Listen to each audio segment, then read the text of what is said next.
नमस्कार बच्चों, आज मैं आपके लिए 9th क्लास का अध्याय 1 का एनसीईआरटी एमपी बोर्ड का जो पहला पार्ट है संख्या पद्धति, उसके महत्वपूर्ण वस्तुनिष्ठ प्रश्नों को लेकर आया हूं और अवधारणाओं के साथ उनको समझाऊंगा। तो आइए देखते हैं क्या क्या बातें इसमें होती हैं और कौन कौन से महत्वपूर्ण बिंदु अपन को यहाँ समझने होंगे, और इसके बाद अपन लोग इसके जो वस्तुनिष्ठ प्रश्न हैं उनको आसानी से कर सकेंगे। ठीक है बच्चों, चलिए आगे देखते हैं। तो ये यहाँ पे आता है कि प्राकृत संख्याएं क्या होती हैं। तो सिंपल सी बात है, जो गिनने वाली संख्याएं होती हैं जिनको अपन लोग गिनने में उपयोग करते हैं 1 2 3 4, ये प्राकृत संख्याएं होती हैं निश्चित है। और इसका जो सेट होता है, चूंकि इंग्लिश में से नेचुरल नंबर कहते हैं इसलिए इसे एन से डिनोट करते हैं। पूर्ण संख्याएं अगर प्राकृत संख्याओं में 0 और मिला दी जाए तो वो पूर्ण संख्याएं हो जाती हैं। सिंपल सी बात है, इसे इंग्लिश में होल नंबर्स कहते हैं। अगर पूर्ण संख्याओं के ऋण के मान और ले लिए जाएं, ऋणात्मक मान और मिला दिए जाएं तो वो पूर्णांक हो जाते हैं। जिस तरह से ये 0 की इस साइड पॉजिटिव मान आते हैं 1 2 3 4 5 6 7, और 0 के लेफ्ट साइड -1 -2 -3 इस तरह नेगेटिव संख्याएं आती हैं। तो इनको इंटीजर्स कहते हैं, पूर्णांक कहते हैं। तो इनको सेट को आई से डिनोट करते हैं, इंटीजर्स। ओके, और नेक्स्ट आता है परिमेय संख्याएं। तो परिमेय संख्याएं सिंपल है, ऐसे नंबर्स होते हैं जिनको अपन लोग बटे में प्रदर्शित कर सकते हैं और जिनका हर और अंश एक पूर्णांक होना चाहिए और हर का मान 0 नहीं होना चाहिए। मतलब जिनको p बटे q के रूप में व्यक्त कर सकते हैं वो उन्हीं संख्याओं को अपन लोग परिमेय संख्याएं कहते हैं, और नहीं व्यक्त कर सकते तो वो अपरिमेय संख्याएं होती हैं।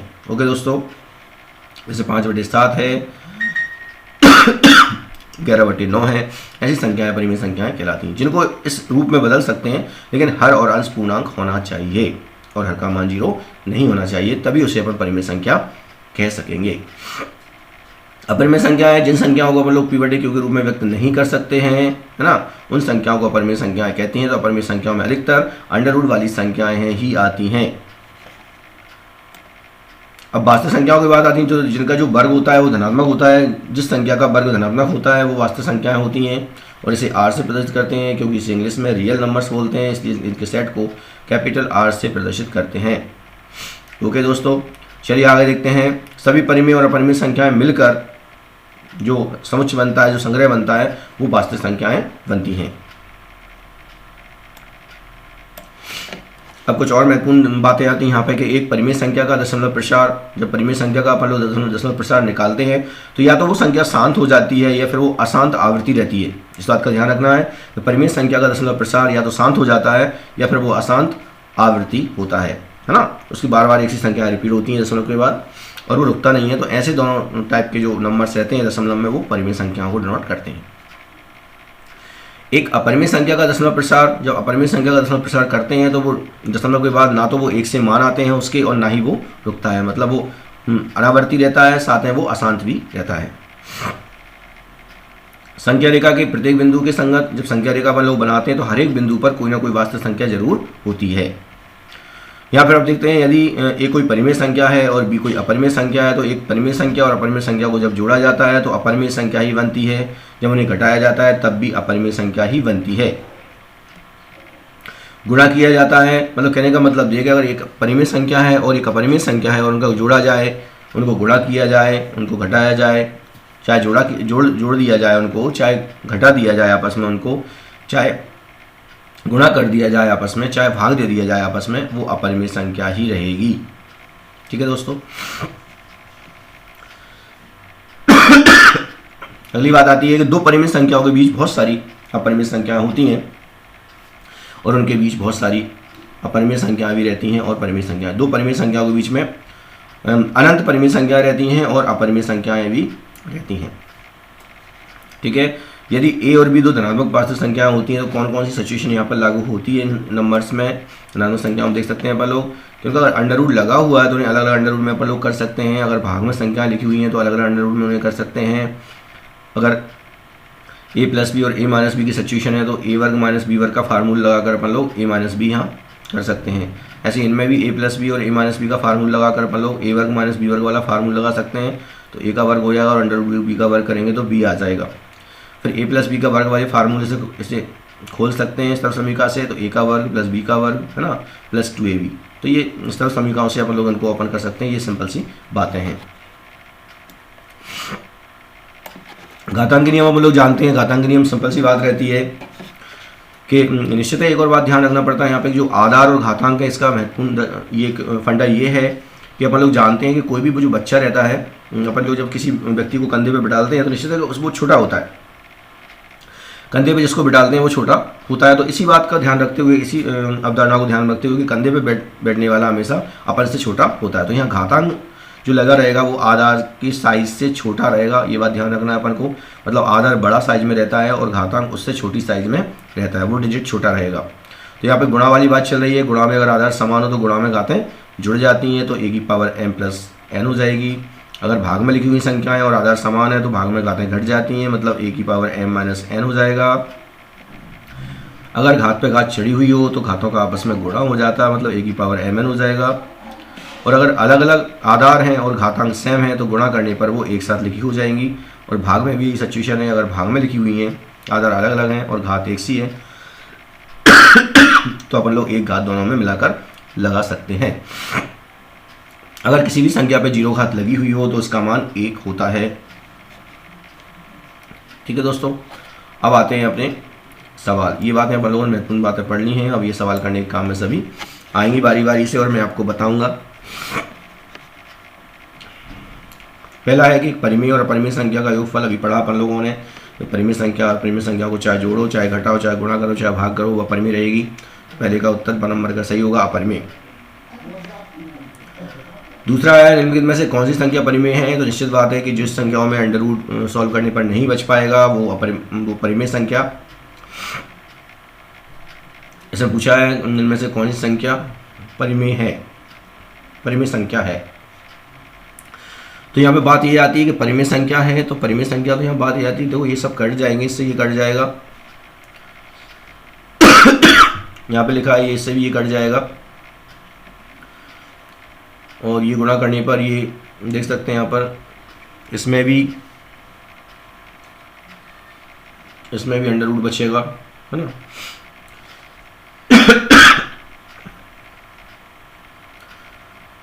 तो अंडर रूट तो इसमें भी बच रहा है, अंडर रूट तो इसमें भी बच रहा है, इसमें अंडर रूट नहीं बच रहा है। तो इसमें तो कुछ असमंजस वाली बात आ गई इस क्वेश्चन में कि इनमें से कौन सी संख्या परिमेय है। तो अंडर रूट तो इसमें बचेगा, अंडर रूट इसमें भी है, और अंडर रूट तो यहाँ नहीं बचेगा। यहाँ दो संख्या यहाँ पे परिमेय आ रही हैं जगह पर, तो ये उस असमंजस वाला क्वेश्चन है यहाँ पर। फिर भी एक संख्याओं को जब अपन लोग सॉल्व करेंगे तो इन संख्याओं में जैसे देख पा रहे हैं कि अंडर रूट 23 और माइनस का अंडर रूट 23 आपस में कट जाएंगे, तो यहाँ पे 3 बचेगा, तो ये परिमेय संख्या होनी चाहिए। और इसमें अपन देख पा रहे हैं कि यहाँ पे बस इसमें यहाँ अकॉर्डिंग टू मी यहाँ पे अपरिमेय संख्या होनी चाहिए कि इनमें से कौन सी संख्या अपरिमेय है। तो यहाँ पे क्या है, इस सवाल में कुछ गलत लिखा हुआ है, यहाँ पे 3 आना चाहिए जगह पर। यहाँ पे 3 अंडर रूट 5 और 3 धन अंडर रूट 5 ये संख्या यहाँ पे रहेंगी।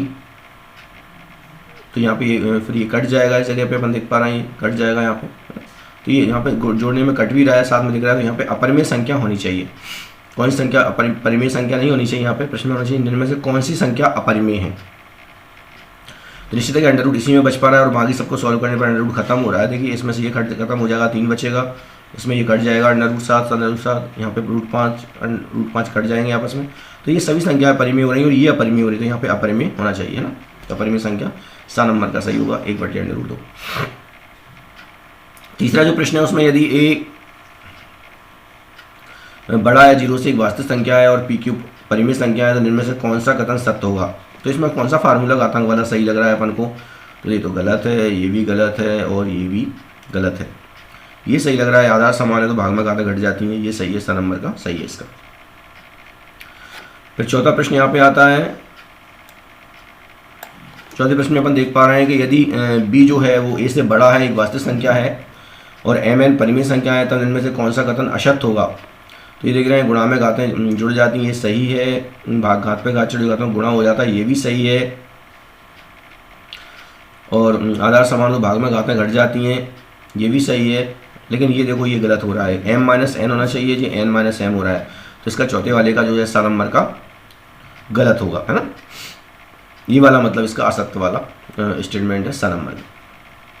5वां प्रश्न आता है इनमें से कौन सी संख्या परिमेय 1-2 के बीच में नहीं है। तो 1-2 के बीच में जिसका मान 1 और 2 के बीच में आएगा दशमलव में, वो इनके बीच में आ जाएगी और जो बाहर निकल जाएगी वो, ये अपन देख रहे हैं कि यहाँ पर सभी संख्याओं में एक के बाद 1.1 कुछ मान आएगा, सभी में दिख रहा है। लेकिन ये जो स्थान नंबर का है, इसमें जब 8 का भाग देंगे तो 8 दूनी 16, तो 2 कुछ मान आएगा, मतलब 2 के बाहर निकल जाएगी संख्या, यानी कि 1 और 2 के बीच में कौन नहीं है, स्थान नंबर की ही सही है, ये संख्या नहीं है। 14 प्रश्न आता है कि दो परिमेय संख्याओं का गुणनफल, अपन जानते हैं कि परिमेय संख्या का गुणनफल हमेशा ही परिमेय होता है, तो ये ब नंबर का सही होगा। 7वां प्रश्न, इनमें से अपरिमेय संख्या है, अपरिमेय संख्या वो होगी जिसका अंडर रूट नहीं हट पाएगा, तो यहाँ देख रहे हैं इसमें अंडर रूट नहीं है, 49 का 7 हो जाएगा, 225 का 15 हो जाएगा, लेकिन 23 अंडर रूट में से नहीं हट पाएगा। इसका मतलब आ नंबर का जो सही है अंडर रूट 23 यही अपरिमेय संख्या है।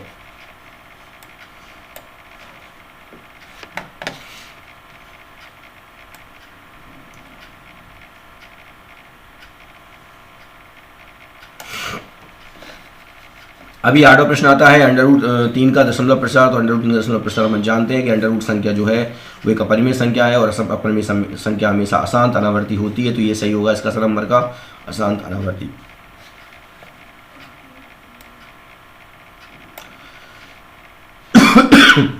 अब आता है 9वां नंबर का प्रश्न। इसमें लिखा हुआ है कि एक परिमेय संख्या का दशमलव निरूपण नहीं हो सकता,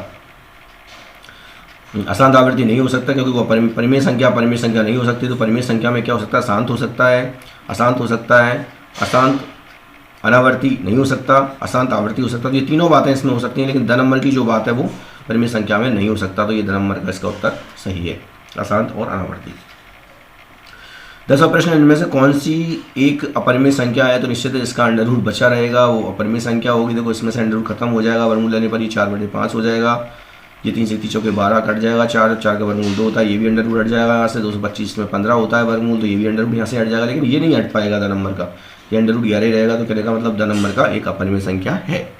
ओके, फिर यहाँ पे जो 11वां प्रश्न आता है, इसमें देख रहे हैं कि ये जो संख्या है इसका मान अगर निकालेंगे तो a प्लस बी और a माइनस बी का जो फार्मूला होता है a वर्ग माइनस बी वर्ग वो लगाएंगे तो 3 का वर्ग हो जाएगा, और माइनस अंडर रूट 3 का वर्ग हो जाएगा। 3 का वर्ग 9 और अंडर रूट 3 का वर्ग 3, तो 9 माइनस 3, 9 में से 3 जाएंगे तो 6, यानी कि द नंबर का सही होगा।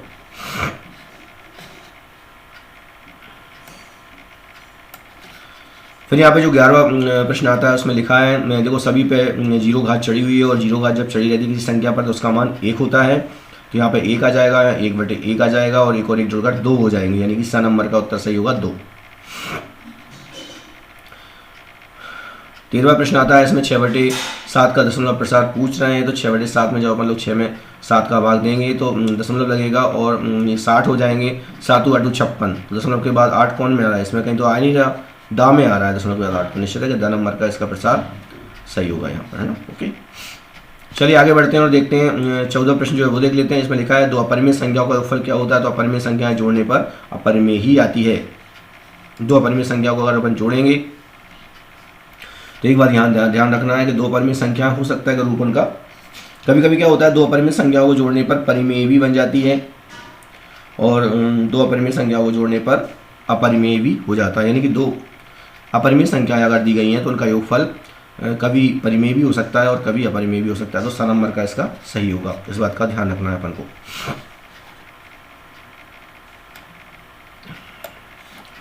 15वां प्रश्न आता है, इसमें लिखा हुआ है 100 की घात 1/2 और फिर उस पर घात पे घात चढ़ा हुआ है। अपन जानते हैं घातांक के नियम के अनुसार कि अगर घात पे घात चढ़ी होती है तो घातों का आपस में गुणा होता है। तो 1/2 का जब 2 से गुणा होगा तो 2 से 2 कट जाएगा और 100 बचेगा। तो इसका प्रश्न का उत्तर स नंबर का 100 सही होगा। 16 प्रश्न आता है, उसमें लिखा हुआ है 64 पे घात ऋण के 1/2 है। तो 64 को अपन लोग 8 का वर्ग लिख सकते हैं और फिर 2 से ये 2 कट जाएंगे। 8 पे घात ऋण 1 का मतलब है 1/8, तो इसका ब नंबर का उत्तर सही होना चाहिए। P/Q के रूप में 1.999 बार बारी रिपीट हो रही संख्या, तो 1.9 पे बार लगा लें और फिर से जब आप इसे P/Q के रूप में व्यक्त करेंगे तो उसका आंसर 2 आएगा। इसका स नंबर का सही होगा 2। फिर ये आता है अपना 18वां प्रश्न आता है, इसमें 1/√7 - 2 लिखा हुआ है। इसका परिमेयकरण करने पर प्राप्त संख्याओं का मान पता करना है। जब भी इस तरह की संख्याओं का परिमेयकरण करते हैं तो हर में जो मान लिखा हुआ है उसका अपोजिट मतलब प्लस लगा के √7 + 2 का ऊपर नीचे गुणा कर देंगे और जब हल करेंगे तो ये आ जाएगा √7 + 2/3। ठीक है, क्योंकि अब बटे वाली संख्या का अपोजिट लेकर साइन ऊपर नीचे गुणा कर देते हैं तो वो परिमेयकरण उसका हो जाता है।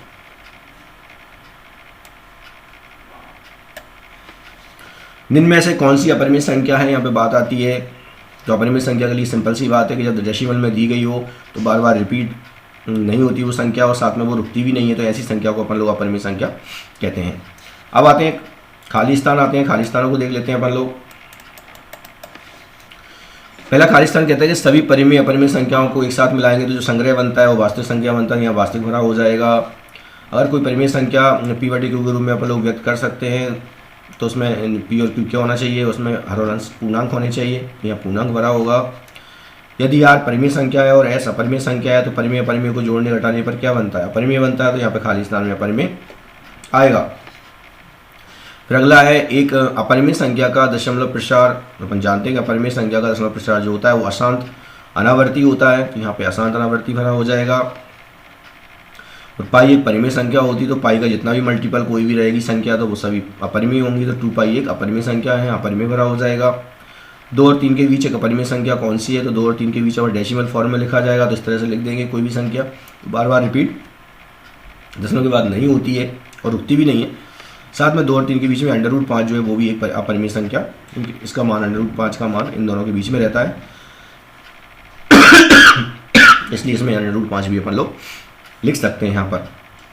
ठीक है दोस्तों, चलिए अब 7वां प्रश्न हम देखते हैं। इसमें लिखा है 0.4928 परिमेय संख्या है। सही बात है, ये शांत हो गई है। दशमलव के बाद जो शांत संख्या रहती है वो परिमेय रहती है क्योंकि दशमलव प्रसार इसका शांत है, तो यहाँ शांत भरा हुआ खाली स्थान में। अंडर रूट के ऊपर जो पावर लगी रहती है वो उसकी करनी घात रहती है, तो इस संख्या में हम देख पा रहे हैं कि 3√2 लिखा हुआ है, तो 3 जो करनी पर ऊपर घात लगी हुई है उसे घात करनी घात कहते हैं, तो ये 3 घात यहाँ पर भरा होगा, यहाँ पर 3। 9वां प्रश्न आता है जो संख्याएं पी बटे क्यू के रूप में प्रदर्शित की जा सकती हैं और पी और क्यू पूर्णांक होते हैं तो उन्हें क्या कहते हैं, तो खाली स्थान में अपन को बनना है परिमेय संख्या कहते हैं उनको। फिर √2 क्या है, एक अपरिमेय संख्या, यहाँ पे अपरिमेय भरा हो जाएगा। फिर संख्या अपन देख पा रहे हैं दशमलव के बाद रुक भी नहीं रही है और 1 भी नहीं आ रही है, तो एक अपरिमेय संख्या है क्योंकि दशमलव प्रसार अशांत अनावर्ती होता है इसका। फिर यहाँ पे 12वां आता है, 12वें में लिखा हुआ है 2 परिमेय संख्याओं के बीच बहुत सारी अपरिमित रूप से यानी अनंत रूप से परिमेय संख्याएं होती हैं। इस तरह के सवाल पेपर में पूछे भी जाते हैं कि 2 परिमेय संख्याओं के बीच में परिमेय संख्या निकालिए, 2 निकालिए, 4 निकालिए, 6 निकालिए, ऐसे आते हैं क्वेश्चन पेपर में। 13वां प्रश्न है कि 2 परिमेय संख्याएं दी गई इनके बीच की परिमेय संख्या अपन को बतानी है, तो इसके बाद इन दोनों के बीच में परिमेय संख्या इस तरह की हो जाएगी। ये दशमलव 10 हो रही है तो 11 वाली लेंगे अपन, 0.11, फिर 1100, फिर 1100, इस तरह की संख्याएं ये अपरिमेय संख्या हो जाएगी। फिर जो 14वां प्रश्न है उसमें लिखा है संख्याएं जो पी बटे क्यू के रूप में प्रदर्शित नहीं कर सकते, इनको बटे के रूप में प्रदर्शित नहीं कर सकते जबकि अंश और हर पूर्णांक हो तो इन्हें अपरिमेय संख्याएं कहते हैं। व्यक्त कर सकते हैं तो परिमेय है और व्यक्त नहीं कर सकते तो वो अपरिमेय संख्या है, तो खाली स्थान में क्या आएगा, यहाँ पे इस जगह पे अपरिमेय भरा होगा दोस्तों। फिर यहाँ पे प्रश्न नंबर 3 आता है कि एक शब्द वाक्य में उत्तर दीजिए, तो यहाँ पे एक शब्द वाक्य में उत्तर अपन लोग कैसे देंगे, पढ़ते हैं इसे। एक परिमेय संख्या का दशमलव प्रसार क्या हो सकता है, किस प्रकार का होता है, तो परिमेय संख्या का दशमलव मान निकालते हैं या तो वो शांत हो जाता है या फिर वो अशांत आवृत्ति होता है। 2 बातें यहाँ पे होती हैं, तो शांत हो जाता है वो दशमलव प्रसार या फिर अशांत आवृत्ति होता है।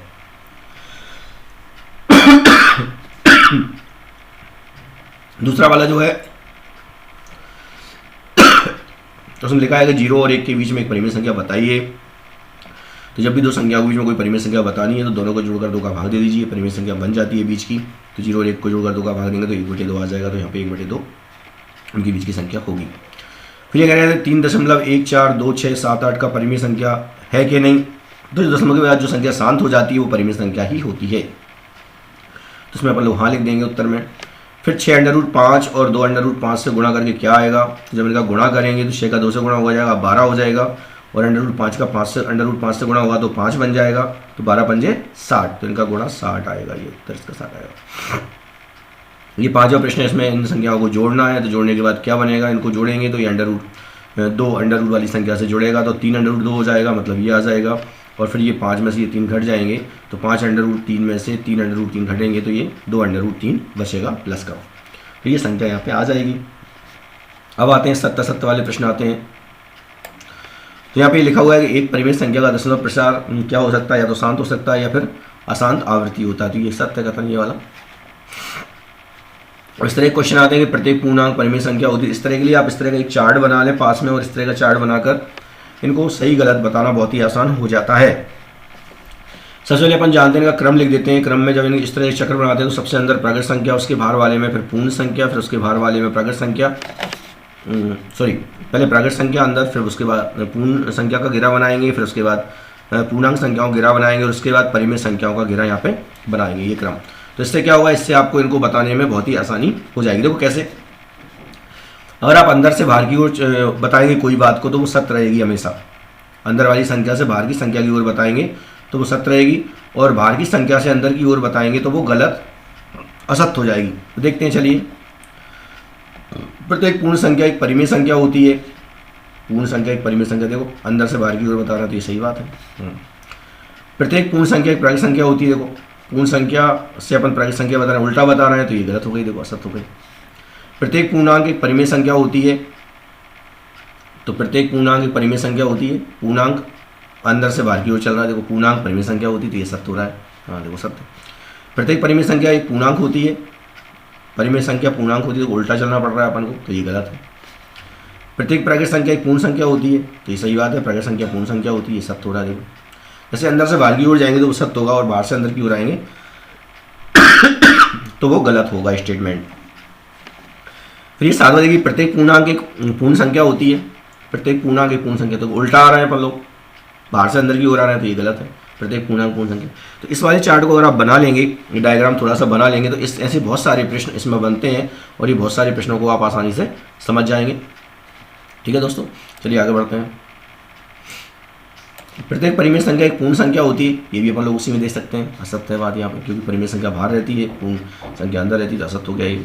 प्रत्येक परिमेय संख्या एक वास्तविक संख्या होती है। तो वास्तविक अवास्तविक को बताने के लिए, अपरिमेय को बताने के लिए चार्ट इस तरह का वेन डायग्राम बना लेंगे।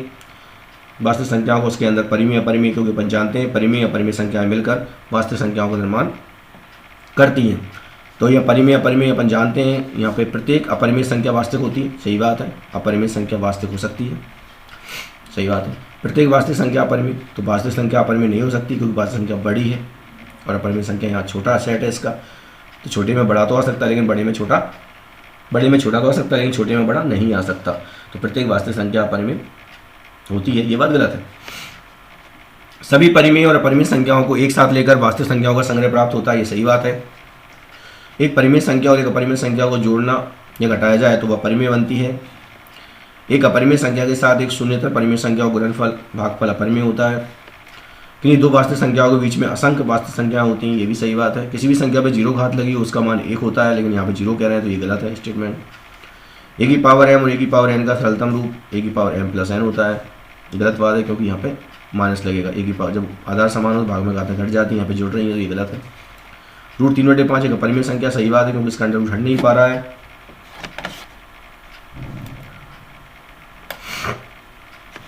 अब आती है सही जोड़ियाँ। तो सही जोड़ियाँ देख लेते हैं अपन लोग। यहाँ पर जब इसको अपन सॉल्व करेंगे थोड़ा सा, तो ये अंडर रूट से अंडर रूट 2 कट जाएगा, 3 से 6 कट जाएगा, 3 दूनी 6 और 2 से 4 कट जाएगा, 2 चौके 2 दूनी 4, 1/2 आना चाहिए इसका आंसर। तो 1/2 मतलब ये इससे मिलेगा। ठीक है दोस्तों, अब इसमें a प्लस बी और a माइनस बी का फार्मूला लगा देंगे, तो a वर्ग माइनस बी वर्ग तो हो जाएगा a वर्ग माइनस बी। तो वो कहाँ है, वो ये है, इस तरह मैच होगा। फिर 50/2 लिखा हुआ है, 2 का अपन भाग देंगे 25 आ जाएगा। 25 का वर्गमूल 5 होता है, तो ये 5 से मैच करना चाहिए, ई से मैच कर जाएगा, ये वाला है ना तीसरा। फिर चौथा वाला जो है आधार समान है, भाग में घातें घट जाती हैं, तो ये घट रही हैं घातें इसमें, देखो a की पावर m माइनस 1, तो ये सही है इसका, है ना। घात पे घात चढ़ी घातों का गुणा हो जाता है, तो ये पहला वाला सही है, a की पावर mn। ठीक है, तो 5वां पहले से मिलेगा। ओके, आ नंबर से दूसरी वाली सही जोड़ी आती है यहाँ पर, वो देख लेते हैं अपन लोग। तो इसमें 125 पे घात ऋण का 1/3 लिखा हुआ है, तो 125 को अपन लोग 5 पे घात 3 लिख सकते हैं, और 3 से 3 कट जाएगा, तो 5 पे घात ऋण 1 आएगा, तो 5 पे घात ऋण 1 का मतलब 1/5। ये वाला इसका आंसर सही होगा 1 नंबर का। ए वर्ग a प्लस बी और a माइनस बी का फार्मूला अपन लगा देंगे इस तरफ से मिलेगा, तो a वर्ग माइनस बी वर्ग यानी a माइनस बी बनेगा इसका, तो ये है 2 नंबर का सही होगा, इसका सही से मिलेगा।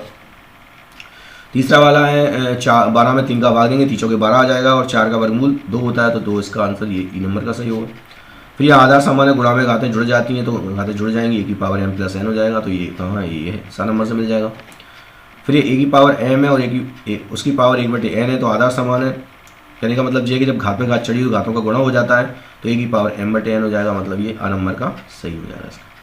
तो दोस्तों आप लोगों ने देखा इस तरह से कि मैंने आपको कक्षा 9th का जो पहला वाला पार्ट है संख्या पद्धति, पहला अध्याय है संख्या पद्धति, उसके महत्वपूर्ण वस्तुनिष्ठ प्रश्नों का अवलोकन कराया और मैंने आपको अवधारणाओं को क्लियर करते हुए उनको समझाया। तो दोस्तों आपको अगर ये वीडियो अच्छी लगी हो, पसंद आई हो, तो इसे शेयर जरूर करें दोस्तों में, जिससे वो बच्चे भी इसके इन चीज़ों से समझ पाएँ, और मेरे चैनल को सब्सक्राइब करें। धन्यवाद साथियों।